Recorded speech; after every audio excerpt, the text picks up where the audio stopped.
Olá, eu sou a Carol Nogueira e esse é o Item Mais da CNN. Em março de 1999, quando Armínio Fraga assumiu o Banco Central, a taxa de juros estava em 25%, ele subiu os juros para 45%. Aquele não é que ele deu um choque, provocou um terremoto nos juros brasileiros. Nós tivemos, em 2002, aquela crise que acabou ficando conhecida como efeito Lula, em função do medo do ex-presidente ser o vitorioso, ele acabou sendo o vitorioso. Então, lá em outubro de 2002, a taxa saiu de 18% para 21%. E em dezembro, a taxa saiu de 22% para 25%. Nesse ano aqui de 2002, foi a primeira vez que a inflação ficou acima de 2 dígitos desde o lançamento do sistema de metas para a inflação. Depois, de novo, em 2015, quando também houve um processo de elevação da taxa de juros. E agora estamos correndo esse risco novamente, de ter uma inflação de 2 dígitos e precisar de uma resposta mais forte do Banco Central.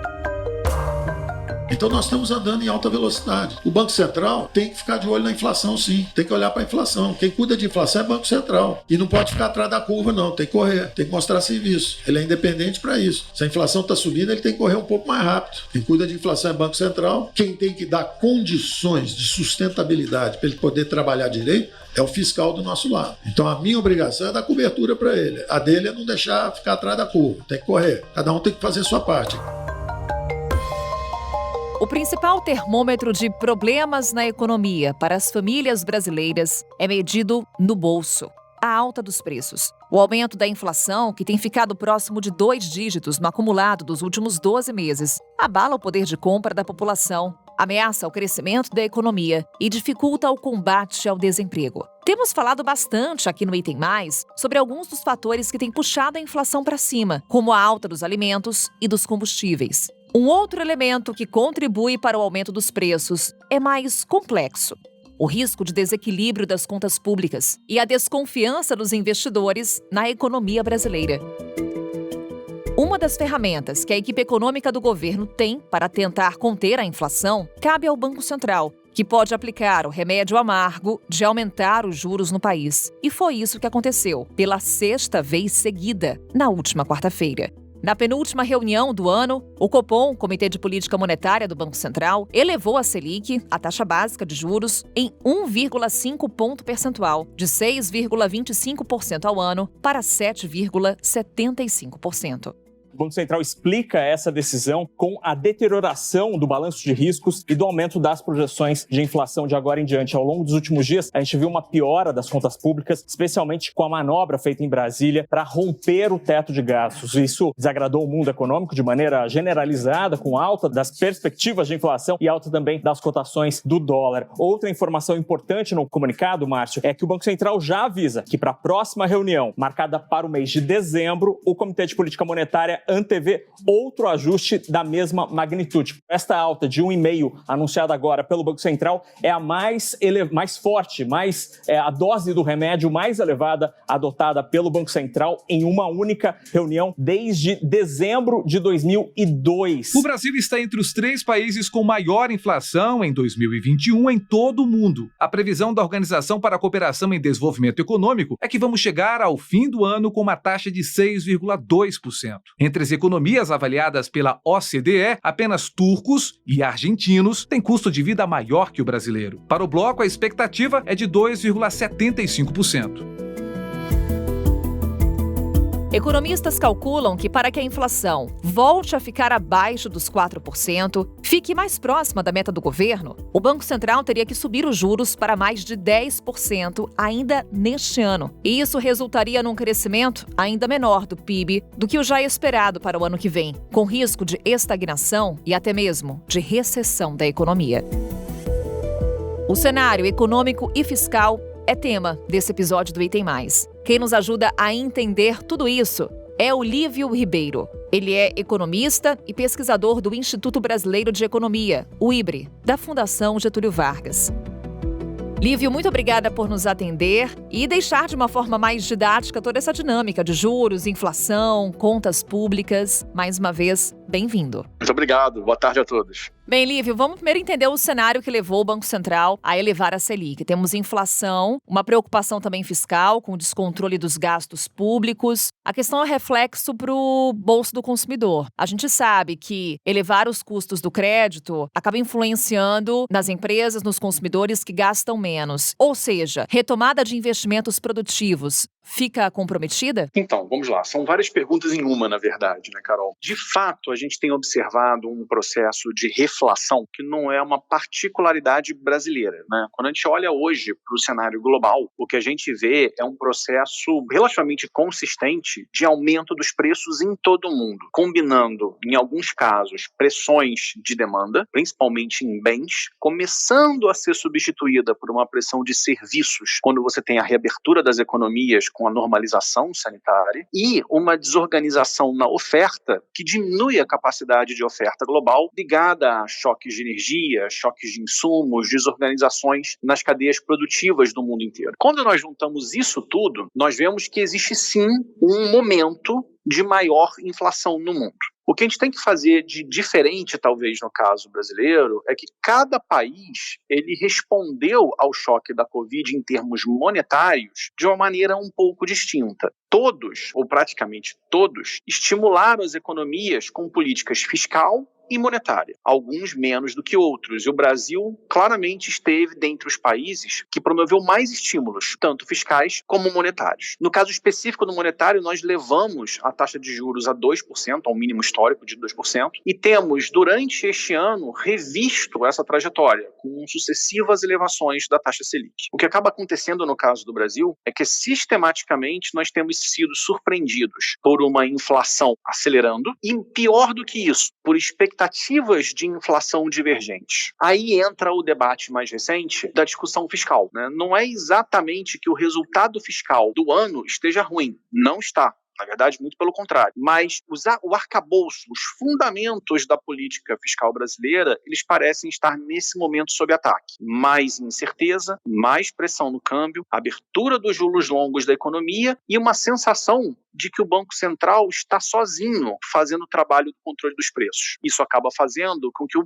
BC tenha que subir juros de uma maneira muito intensa. E mais ainda, na última reunião, acelerando o ritmo de altas, chegando já a 7,75%. É menos investimento, é menos crescimento, é mais incerteza. Eu colocaria, na verdade, a discussão de vamos ter investimento, vamos ter crescimento, num contexto muito mais amplo. Não é só uma questão do juro mais alto. É uma questão de um juro mais alto, num cenário de inflação muito elevada e, principalmente, de grande incerteza sobre os rumos da economia. Inflação alta, estamos numa posição, em termos mundiais, como um dos países com a maior inflação em 2021, também com uma das maiores taxas de juros reais de todo o mundo. E há economistas, Lívio, que falam numa taxa de juros no início do ano que vem em 10%. Você está nesse time? Aposta também em mais altas consecutivas da Selic? Na verdade, eu te diria que tem um outro time que vê taxas superiores a 11%, quem sabe 12%. Eu me alinho até mais a esse segundo time. Me parece que taxas em torno de 10%, elas serão insuficientes para fazer o trabalho de convergência da inflação durante o horizonte relevante da política monetária, que são os anos de 2022 e 2023. Na minha visão, taxas de juros acima de 11% serão necessárias para a convergência em 2023. Convergência para 2022 já parece muito difícil. E até mesmo o Banco Central admite isso quando, se nós olharmos as suas projeções condicionais, virmos que com uma taxa de juros um pouquinho abaixo de 10, em 9,75, a inflação do ano que vem já fica em 4,1, muito fora da meta estabelecida de 3,5. Lívio, já que estamos falando de inflação, de taxa de juros, trago uma declaração recente do ministro da Economia, Paulo Guedes. Ele disse o seguinte, trago aqui aspas, quem cuida da inflação é o Banco Central. Ele não pode ficar atrás da curva, tem que correr e mostrar serviço. Ele é independente para isso. Se a inflação está subindo, tem que correr mais rápido.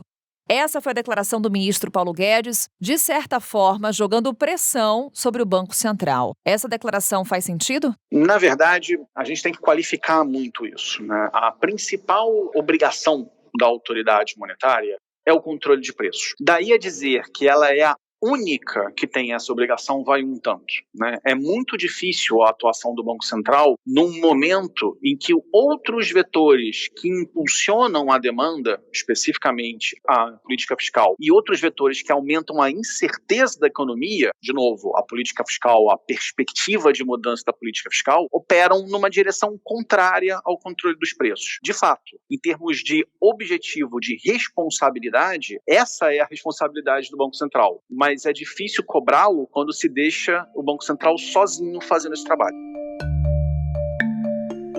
Para a gente encerrar, Lívio, falar um pouquinho sobre o dilema que o Brasil se encontra. A gente começou essa conversa falando dessa preocupação fiscal com o descontrole dos gastos públicos, mas é fato que auxílio emergencial tem prazo para acabar, há famílias em situação de extrema vulnerabilidade e é difícil para o governo encontrar uma solução entre cumprir teto de gastos e encontrar uma forma de pagar esse auxílio. Tem uma fórmula para isso? Vamos lá, Carol. Aqui a gente tem que fazer um comentário que é importante. De maneira nenhuma se está dizendo que hoje nós não temos um contingente de pessoas muito vulneráveis e que precisam de ajuda. O choque da Covid, ele é um choque muito regressivo. O aumento da inflação se dá especialmente em alimentação e energia, que compõem a principal parte da cesta de consumo dos menos favorecidos. O choque no mercado de trabalho é profundo, há uma precarização dos empregos, há uma diminuição dos salários na contratação, ainda que as contratações tenham começado a ocorrer. De maneira nenhuma nós podemos dizer que as pessoas não precisam do apoio do Estado. Elas precisam. A discussão é se nós vamos fazer um auxílio, de que forma vamos fazer esse auxílio? Por dentro ou por fora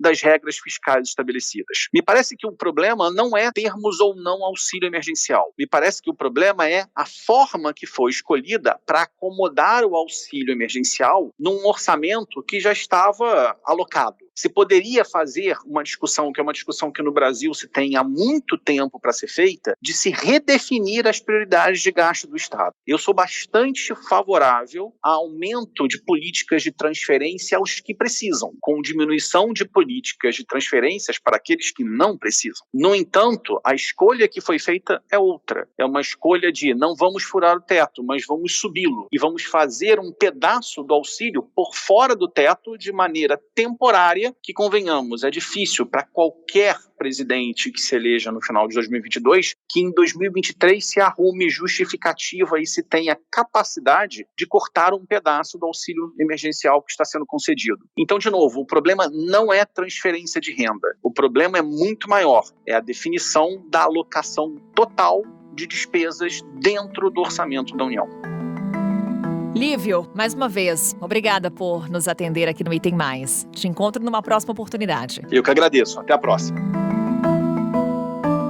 A inflação alta é um fantasma que já ensinou duras lições aos brasileiros no passado. E as famílias de renda mais baixa são as mais impactadas. Todo ano, o governo federal faz o reajuste do salário mínimo com o objetivo de recompor a inflação do ano anterior. E aí é natural que ao longo do ano vá se perdendo o poder de compra. O que está acontecendo nesse ano, principalmente com a inflação, é que esse poder de compra está sendo perdido muito mais rápido. De acordo com informações da CNN Business, a dinâmica atual da inflação ela está sendo mais cruel com os mais pobres que têm o seu salário mínimo comprometido com itens básicos da casa. As consequências da inflação são um dos temas que vamos falar com a Thaís Herédia, nossa analista de economia da CNN. Thaís Herédia, que eu estava com saudades. Há tempos que a gente não conversava aqui no Item Mais. No Item Mais, deixar bem claro, né, Thaís? Sim, minha querida, muito bom estar aqui com você, porque no corredor eu sempre te pego para te dar um beijinho de máscara. É um prazer estar aqui. Sempre muito bom ter você aqui, Thaís. A gente trouxe a questão da taxa de juros, trouxemos um cenário econômico, quanto que isso pode comprometer a retomada da economia, dos investimentos no Brasil, esse cenário de desconfiança dos investidores. Mas o nosso foco agora também é nas famílias mais vulneráveis. Como falamos, elas são mais impactadas pela inflação alta, taxa de juros crescendo, então o crédito fica mais caro. A gente consegue dimensionar hoje qual vai ser o impacto de todo esse cenário para essas famílias, tendo em mente que o Auxílio Brasil está empacado e que o auxílio emergencial tem prazo para acabar? Você sabe que eu estava ouvindo você formular a pergunta e eu pensei assim, falei, gente, eu estou me sentindo naquela encruzilhada em que você tem uma placa com várias indicações diferentes diferentes e cada uma com um destino muito distante um do outro. Talvez o Brasil esteja nessa situação, né, do ponto de vista da economia, por causa, Carol, a confluência de fatores que acontecem ao mesmo tempo, né? Vocês já devem ter ouvido falar do termo tempestade perfeita, que tem sido repetido bastante aqui. É uma coisa que tem acontecido no mundo inteiro, resultado óbvio de muito impacto provocado pela pandemia. Boa parte da inflação que está hoje corroendo o poder de compra das famílias brasileiras veio pelo impacto da pandemia e não necessariamente pelos erros que estamos cometendo aqui. Mas há, por exemplo, uma inflação de energia que pesa muito, há inflação de alimentos, que também pesa muito para as famílias brasileiras. A reação do Banco Central em subir a taxa de juros com mais força e avisar que vai subir ainda mais, ou seja, vamos provavelmente conviver um tempo com juros de 2 dígitos, leva um tempo para alcançar as pessoas em geral. Ela tem essa defasagem. Ela começa desde o momento da decisão, ela aciona o botãozinho da incerteza. Então, a incerteza, como a economia é uma ciência humana e não exata, e ela estuda exatamente o comportamento das pessoas diante da realidade que ela vive, no momento em que qualquer um de nós, sendo consumidor, empresário, micro ou grande, aciona o botão da incerteza, a gente paralisa a tomada de decisões. Então, é aí que deve ser o primeiro impacto para as famílias, antes que o juro encareça ainda mais ou que ele consiga derrubar mais rápido a inflação, o botão da incerteza é acionado. Então, aquela pessoa que ia contratar mais um funcionário espera, aquela pessoa que ia abrir mais uma carrocinha de alguma coisa que ela começou a vender, ela espera, e isso vai paralisando a economia. Esse talvez seja o primeiro efeito. E ninguém gosta de ter incertezas. As famílias vulneráveis que já vivem em insegurança alimentar vão conviver com mais essa. Imprevisibilidade, é esse o cenário, e por conta disso toda essa insegurança, investir hoje no Brasil, o recado que nós damos aqui é um desafio? Sempre foi, né? Sempre foi um desafio investir no Brasil. Eu tenho uma coisa que eu falo sempre, que o Brasil é inevitável, quer dizer, qualquer empresa de qualquer setor no mundo não pode ficar fora do Brasil, porque temos tudo para fazer aqui, todos os setores da economia precisam de investimentos, o Brasil precisa de investimento privado, porque o setor público não consegue fazer. Então, olhar para o Brasil hoje, você percebe que esse botãozinho da incerteza que é acionado por nós aqui, também é acionado, inclusive por quem não entende o Brasil, ou não vive aqui, ou não consegue entender qual é a nossa dinâmica, qual é a gravidade, por exemplo, de seguir mexendo na Constituição o tempo todo para acomodar um desejo político. Esse aqui é o grande pensamento, né? E eu tenho sido muito perguntada, por exemplo, né, se o Brasil adotasse uma política de austeridade. A austeridade não tem que ser com as contas públicas, assim, estrito senso, ela tem que ser com a responsabilidade na alocação do dinheiro público. Então, talvez o que esteja faltando é a prioridade, o reconhecimento do que é prioritário e do que é necessário, né? E é isso que está confuso. O que é prioritário? É resgatar as famílias em situação de vulnerabilidade. Para isso, o Estado está sendo convocado e ele precisa comparecer. Para ele convocar do tamanho que ele precisa, com a força que ele precisa haver uma revisão grande de toda a estrutura da alocação do recurso público. E aí é que a prioridade se perde. Aí é que ela se confunde. Então, o investidor que conhece o Brasil se paralisa, o que não conhece espera mais um pouco, mesmo sabendo que algum dia talvez ele tenha que vir para cá, porque daqui ele não pode ficar de fora. Thaís, perspectivas para a nossa economia. Há pouco a gente conversou com o Lívio, economista, a gente falava da taxa de juros que pode chegar aos 10% ou até 11% é a aposta dele no início do ano que vem. Itaú Unibanco falando em recessão no Brasil. O que a gente pode esperar da nossa economia? Carol, olha, é difícil, né? Esses momentos, assim, para quem faz análise de economia, são momentos difíceis, ainda mais saindo de uma crise como a pandemia provocou, que tem vários aspectos aí emocionais, inclusive psicológicos, com tanta perda. Não será um período fácil. Essa tempestade perfeita vai virar um tsunami perfeito, porque vamos entrar... Hoje a gente está discutindo a antecipação do debate eleitoral. A partir de 1º de janeiro de 2022 não é mais antecipação. É o ano da eleição. E esse botãozinho da incerteza, e que hoje paralisa, né? Mas pensa assim, peraí, mas eu vou esperar um pouquinho, porque também ninguém pode suportar mais tanta perda. Então, espera um pouquinho. E se o esperar um pouquinho não resultar logo ali na frente, no médio prazo, 3, 6 meses à frente, uma mudança de cenário, esse espera um pouquinho não vai dar mais, né? Não vira mais. Então, o que nós deveríamos tentar evitar no Brasil é essa noção de que não vai dar mais. Então, 2022 promete ser um ano muito difícil, quer dizer, o Banco Itaú colocar no cenário dele que o PIB pode cair no ano que vem, não é uma coisa totalmente fora da realidade e o cenário está muito volátil, mas o custo vai ser mais alto, com uma inflação, né, mais alta, o desemprego ainda não superado, não vai ser um ano fácil para o Brasil.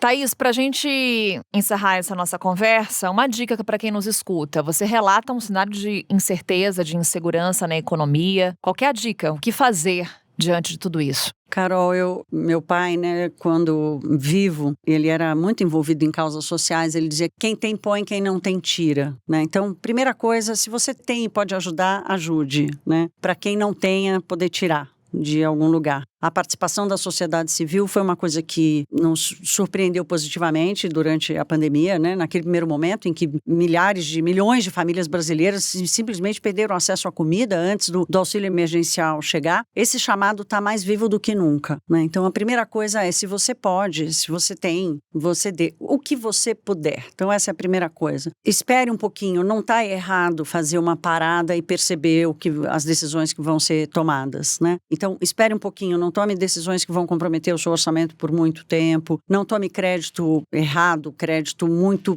tóxico, como de cartão de crédito, como de cheque especial, renegocie suas dívidas. E para aquelas famílias que estão numa situação em que a conta não está fechando mesmo, busque ajuda na sociedade civil, busque ajuda a muitos grupos hoje tentando fazer essa colaboração. Então, enquanto a política brasileira não se resolve, nós vamos ter que aqui no setor privado, na sociedade civil, fazer parte dessa corrente, porque não será um período nem estável e nem tão positivo para o Brasil como um todo. Há setores que vão bem, há setores que conseguiram se recuperar, isso talvez seja mantido, mas no geral eu acho que vai valer muito o ditado do meu pai. Quem tem põe, quem não tem tira. É com essa mensagem que a gente vai encerrar essa nossa conversa, Thaís. Muito obrigada por compartilhar conosco essa mensagem e todo o seu conhecimento. Até uma próxima. Eu que agradeço, Carol. Um beijo para todos. Beijo. E no episódio em que falamos de economia, nada melhor do que encerrar pensando no próximo. Assim a gente se despede hoje, lembrando que amanhã é feriado, estarei na tela da CNN, mas por aqui tem uma folga. A gente volta a se falar na quarta-feira. Até lá!